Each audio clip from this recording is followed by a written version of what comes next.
So Spider looks at me because we go back to the juvenile side of the county. What the?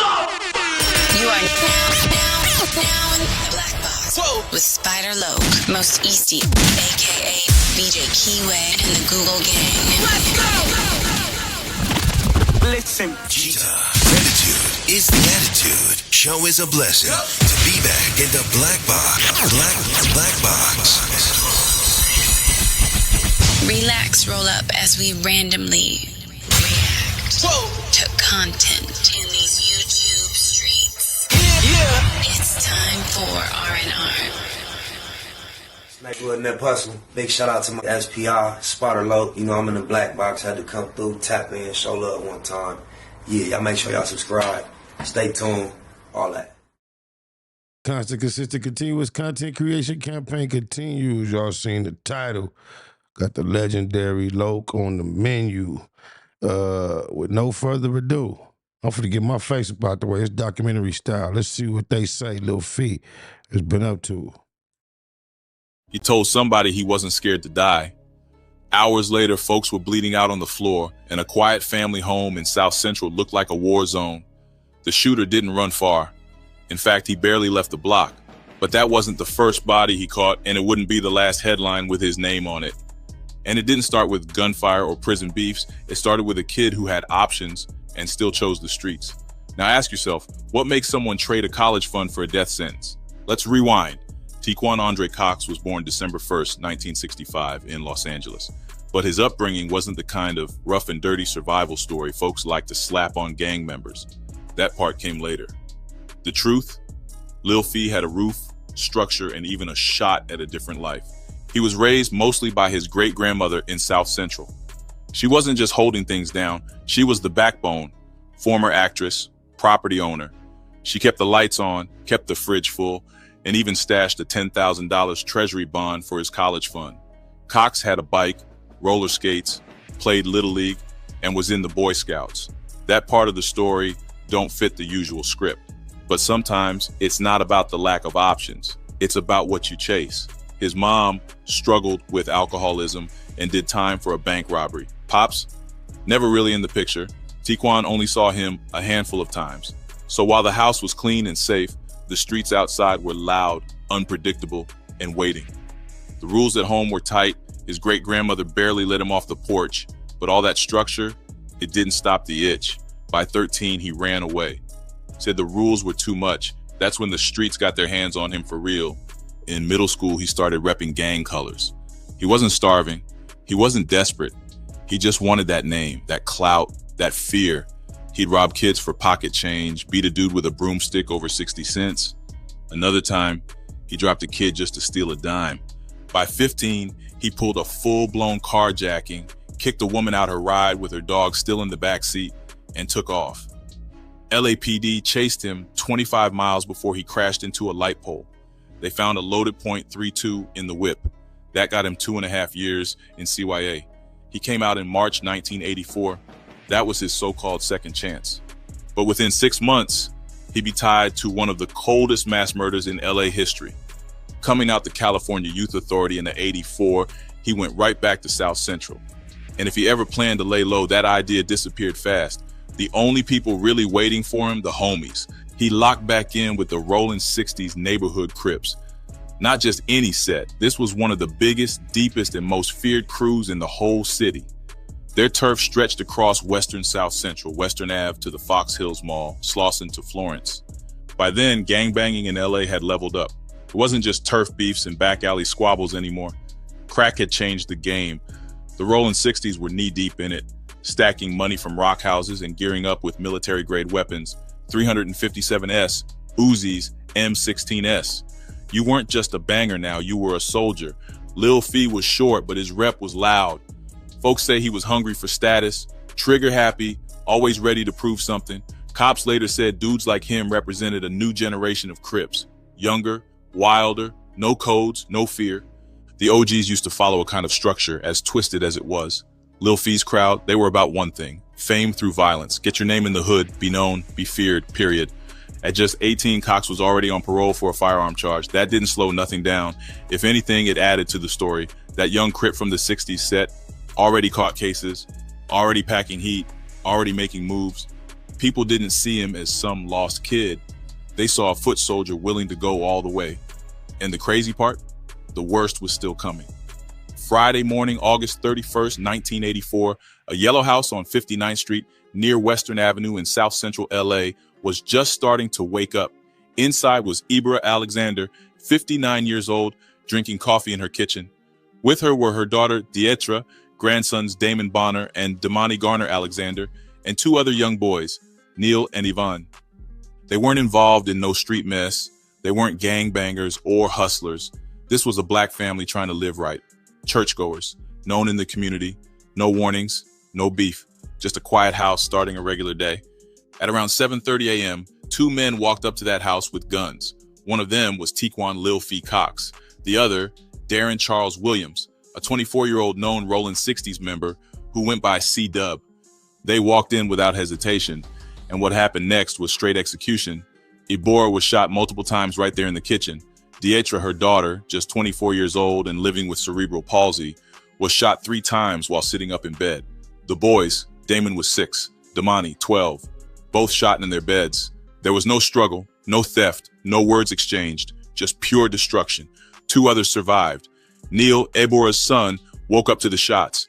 He ran into the hallway, saw the shooter standing over Dietra, and jumped on him, tried to fight for the gun, got punched in the face, scrambled out the back door, and ran for help. 8-year-old Ivan, he hid in a closet, too scared to move. The killers dipped just as fast as they came. Witnesses saw them hop into a maroon or brown van and speed off. By 8 a.m., 4 bodies were cooling, and an entire family was changed forever. Kermit Alexander, former NFL player for the 49ers and Rams, got the call. He was supposed to have breakfast with his mother that morning.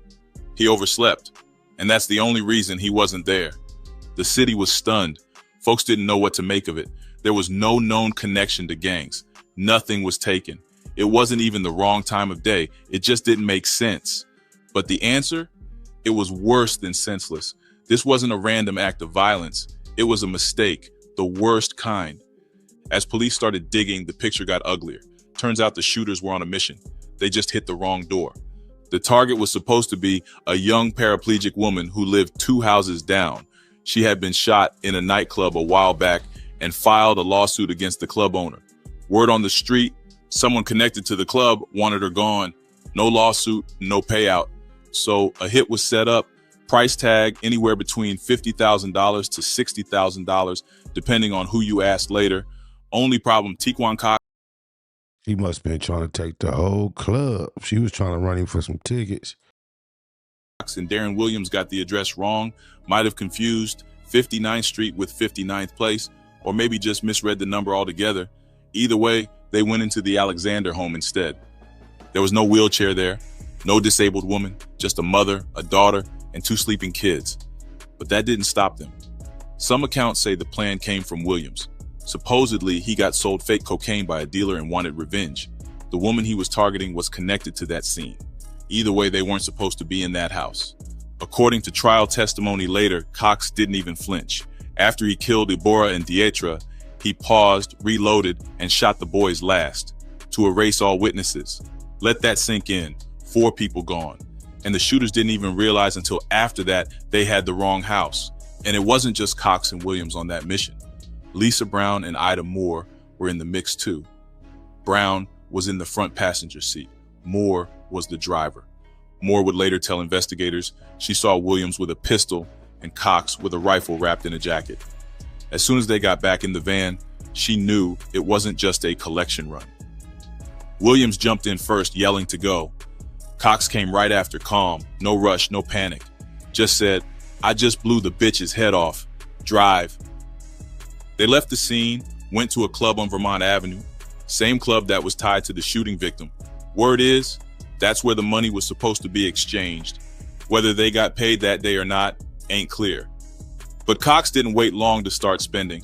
That same afternoon, he bought a bright yellow 1975 Cadillac convertible. 3 bands and $20 and $100.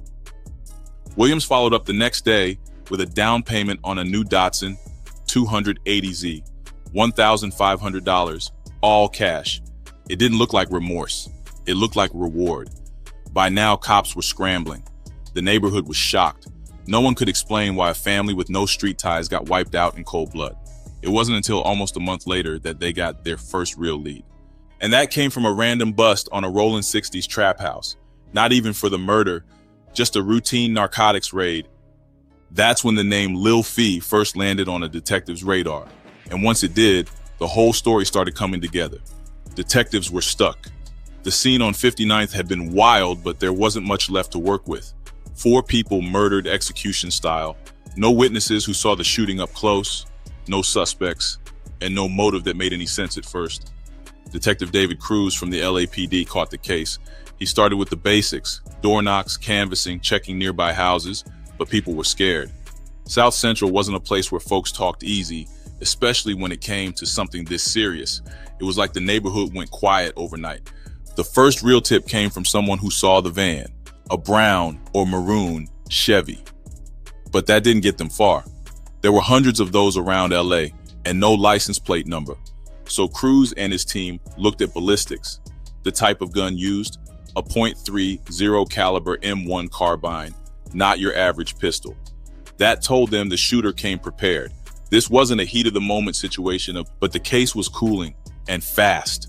Until September 27th, almost a month after the murders, when LAPD narcotics raided a rolling 60s Crips crack house at 63rd Street and 10th Avenue.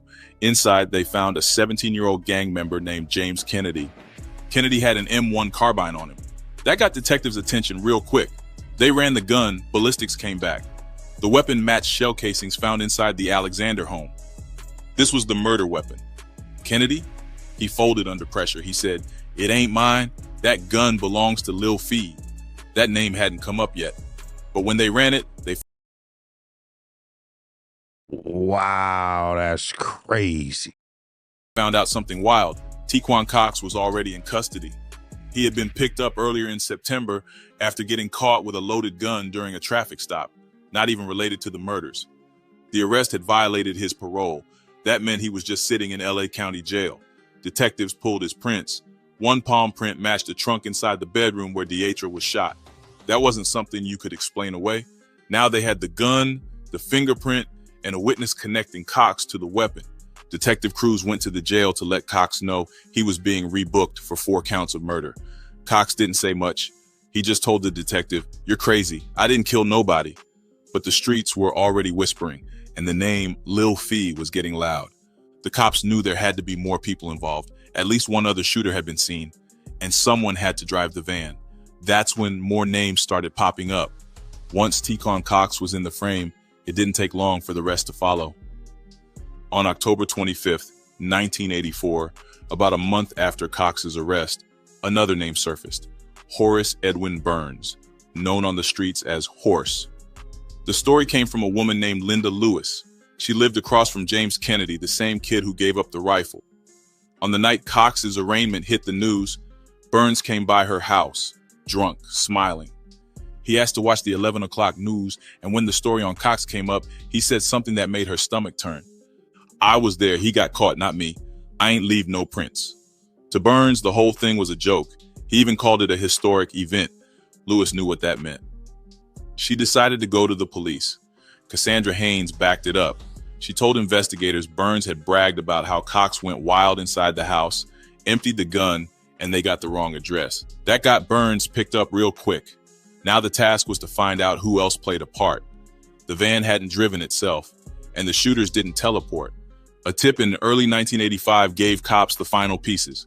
2 women were named, Ida Moore and Delisa Lisa Brown. They brought both in.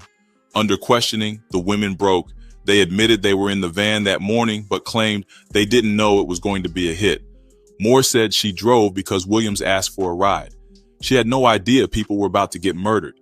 She remembered seeing Cox with a rifle wrapped in a jacket and Williams with a pistol.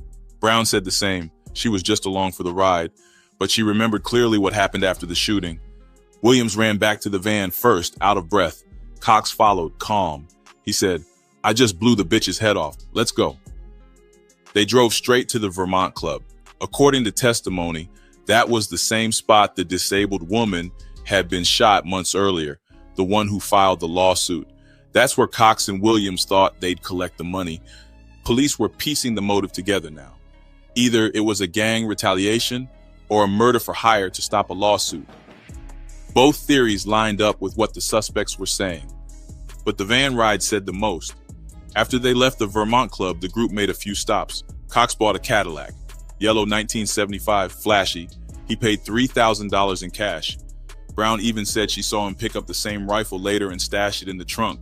The next day, Williams put $1,500 down on a Datsun 280Z, also all cash. It didn't look like remorse. It looked like celebration. And then came the big slip-up. While in court, Burns tried to pass a handwritten note to Cox. A sheriff's deputy intercepted it, 8 pages long. In that note, Burns begged Cox to take the fall.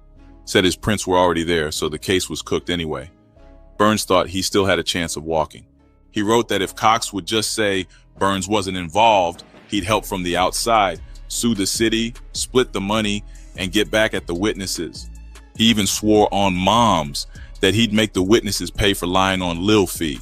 Worst of all, Burns said Cox didn't plan the hit. He was just following orders. That letter blew up any defense Burns had. It put both men deeper in the mess. By the time the DA was ready to go to trial, the case was locked in. The palm print, the rifle, the money trail, the note, the witness. That note is crazy. Sheesh. Man. Witnesses. Lisa Brown and Ida Moore testified, so did Linda Lewis, so did Cassandra Haynes. Williams, meanwhile, told his own version, claimed he was high and confused, said he didn't mean to shoot anybody, said he didn't even realize they hit the wrong house until after. But then he told police about the murder for hire, that someone was willing to pay big money to silence the woman in the wheelchair. And the scariest part, he said Cox and Burns knew the plan. They were talking about what they'd buy with the cash. A car, a house, a pound of dope. Cox was the main shooter. Burns rode along. Williams tried to say he just got caught up, but the jury didn't buy any of it. The Alexander family, they sat through it all, quiet, angry, waiting. And what was coming next would test their patience even more. The trials were about to start, and inside those courtrooms, things would get even more tense. By 1986, the main players in the Alexander family murders were facing trial. Prosecutors weren't just trying to prove guilt, they wanted the needle. The courtroom wasn't just packed with lawyers and cops, it was full of tension. Family members, reporters, even street heads showed up just to see how it would play out. Tiequon Cox went on trial first. The charges: 4 counts of first-degree murder with special circumstances, multiple victims, and lying in wait. That made him eligible for the death penalty. The strongest evidence against him? That palm print. It was lifted from a trunk in the room where Dietra Alexander was shot. Ballistics matched the M1 carbine to the killings, and multiple witnesses connected Cox to that weapon. Ida Moore and Lisa Brown, the 2 women from the van, took the stand. They testified about what they saw and heard that day. Brown repeated what Cox allegedly said after getting in the van: "I just blew the bitch's head off." Linda Lewis and Cassandra Haynes testified too, describing how Horace Burns had admitted to being there, laughing about it, and calling it a historic event. But even with all that, Cox didn't flinch. He refused to let his attorneys bring up his rough childhood, said he didn't want to look soft. He also wouldn't show remorse. At one point, he told a deputy, "Why should I care? I'm already dead." During court sessions, he corrected the judge on how to say his name. He didn't whisper. He spoke loud, like someone trying to remind everyone who he was. His defense didn't deny the killing. They just tried to save him from death row, but that didn't work. The jury found him guilty on all counts. The special circumstances sealed it. The sentence: death. Horace Burns went next. That note he tried to pass Cox in court got entered into evidence. 8 pages of him begging Lil Fee to take the fall, talking about getting revenge on witnesses and planning to split lawsuit money. Burns got life without parole. The jury saw right through him. Darren Williams' trial took a different turn. He tried to cut a deal, claimed he didn't pull the trigger, said Cox did everything, claimed he was high and didn't even know the house was the wrong one. But by then the prosecutors had enough. He still got convicted.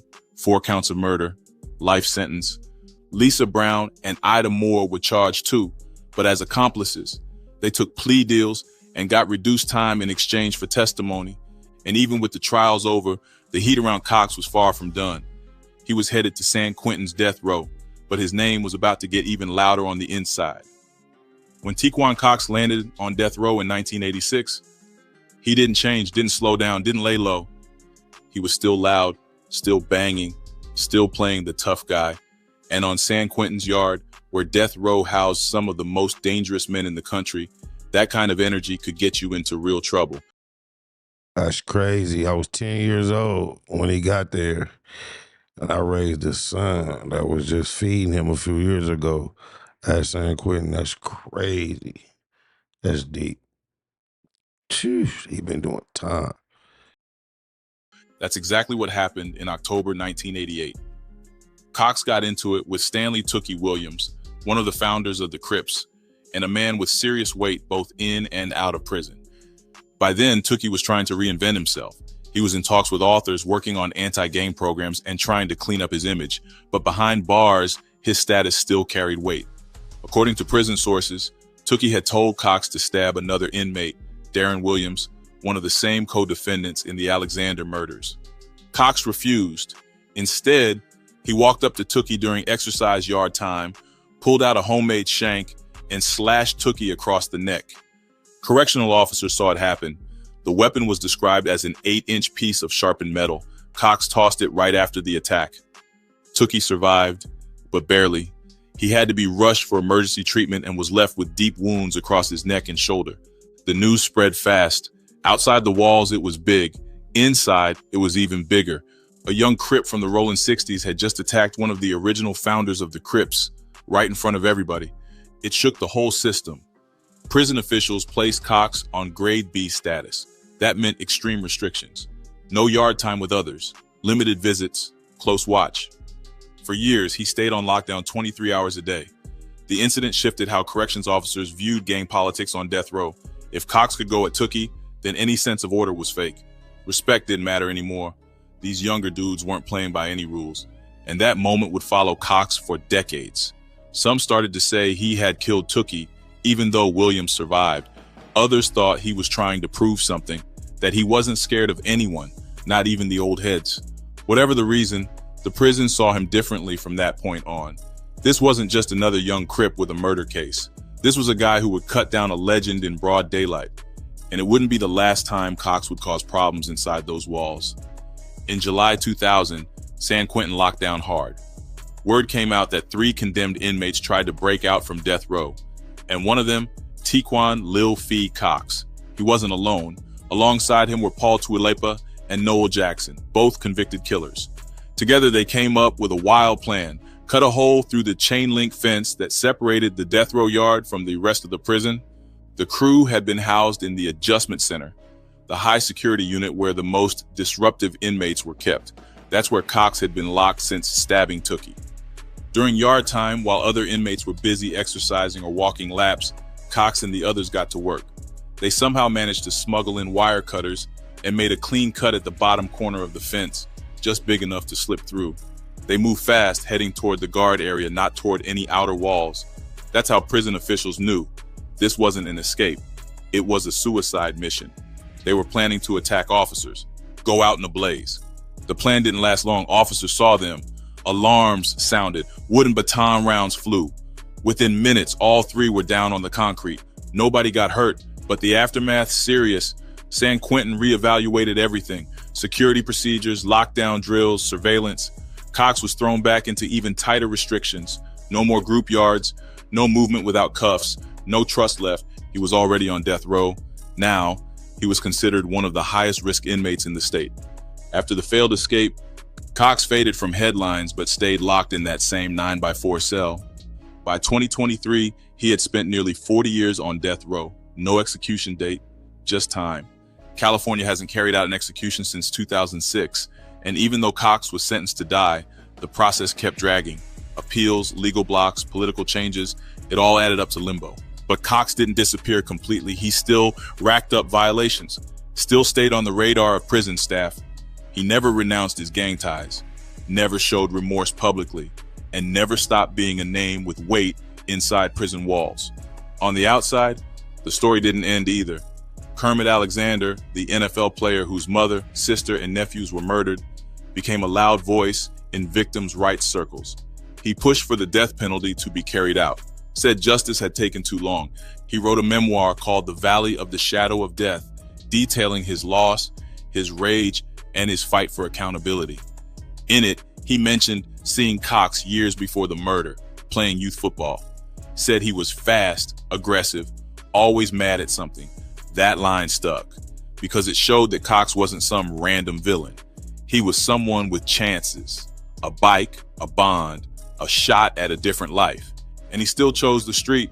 Tiequon Lil Fee Cox is still alive, still on death row, and still locked inside San Quentin. He never left that path he picked at 13. 4 lives ended in a house that never should have been touched.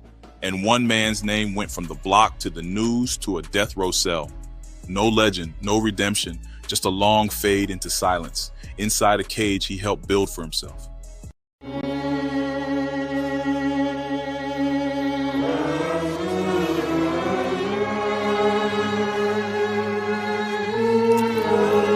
Yeah, that. Send your troops, cause we get busy, we don't play about shit. Let the busters off the hook and catch the big fish. Yeah, that. Send your troops, cause we get busy, we don't play about shit. Let the busters off the hook and catch the big fish. Patron with the lemon twist, just hit a big lick. All in Vegas got me feeling like a rich crip. Hold on, same jersey, I ain't never switched. Stay at the gun range, I promise I don't never miss. I dare a nigga to pull up on my passenger seat. The block full of hot boys, it's like 400 degrees. Been gangbanging since a juvenile. Check the files, it's gonna be some shit you gon' see that make it hard to smile. Like Pac said, a whole lot of bloodshed, it's part of war. Like UPS, show up at your door, special delivery. Mac with the shoulder strap, feeling like it's in me. Bomb cushion Hennessy in my system, that chopper got distance. No James Bond, but I'm back on my mission. My uniform be the Michigan, counting money. And ain't gon' post it on my Snapchat to count funny. Hell no, I know my mathematics be in public. They always ask me if I'm still rapping, still crippin'. I ain't no rapper, better check my status. Show up at the meetings, phone season be the reason. Baby mama still can't believe that nigga stop breathing. We don't wanna get even, we tryna get over. It's war with the enemies, but with the homies, squabble from the shoulder. I hit a lick and pass, call my luck like nigga we up. Feeling like Kobe in the last game. Cause I go hard in the clutch. These niggas mutts, I hang with pit bulls and Rottweilers. Type to squabble up and bomb on niggas like Deontay Wilder. That 40 bark and it get louder and louder. Shot spotters going off, the neighbors waking up and coming out of their houses. Yeah, this shit fucked up, that's just how the ball bounce. Shooting dice for 4 hours and smoked up a whole ounce. Popped the top off the Remy, feeling like that Charger with the Hemi. Squabble good, losses I can't name any. Chin up, chest out, niggas just be chasing clout. Better use that GPS, I make a nigga switch routes. Free the tiny match like Baby Psych and Bad News. Hurt my motherfucking soul when I heard that bad news. Shining with a rollie on, smash like Donkey Kong. Every time we went on them missions, we brought a trophy home, a lonely road. Nightmares that the homie told, cause I fucked the bitch that he loved, and I ain't even know it. I've been through so much pain, but I don't even show it. Don't ask me if I want some get back, nigga, you know it. It's part of war. Show up at your front door. It's part of war. What the fuck you think we do it for? It's part of war. Little homies tryna up the score. It's part of war. My nigga, we love war.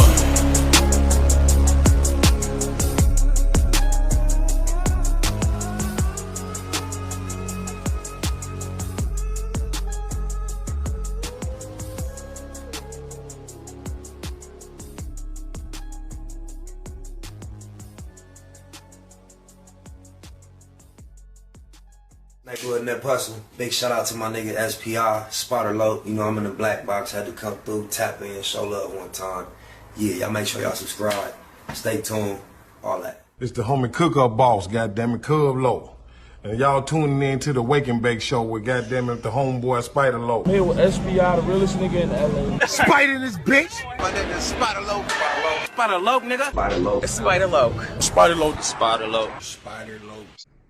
So Spider looks at me because we go back to the juvenile side of the county. What the fuck? My nigga. Spider Low. Spider Low. Shout out to SPI, that motherfucking nigga. Spider Low, Wake and Bake. Better keep it Google, nigga. Loke is in LA somewhere doing what he's doing. In the words of Spider Loke on my mama's mama. Spider Loke's gear. This is Bay Mac. Neighborhood, C-Mac, shout out my loc, Spider Loc, cuz. Neighborhood, on hood. It's a beautiful world. You fight me? Fight, CRIP.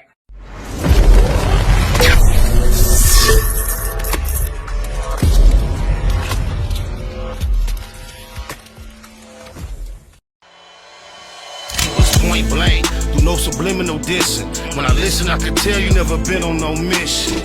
Sticking to the script, don't care if I offend you. Neighborhood CRIP, the marathon I overlook my competition, never seeing them. I done trained my mind that I'm going. You could tell by how I walk, talk, I'm a boss. A east side millionaire, homie, what you thought? My life is a movie. They can't get close to me. They mad cause they can't be. I'm everything that they wanna be, yeah. You are now in the Black Box. Whoa. With Spider Loc, Most Easty, aka BJ Keyway, and the Google Gang. Let's go!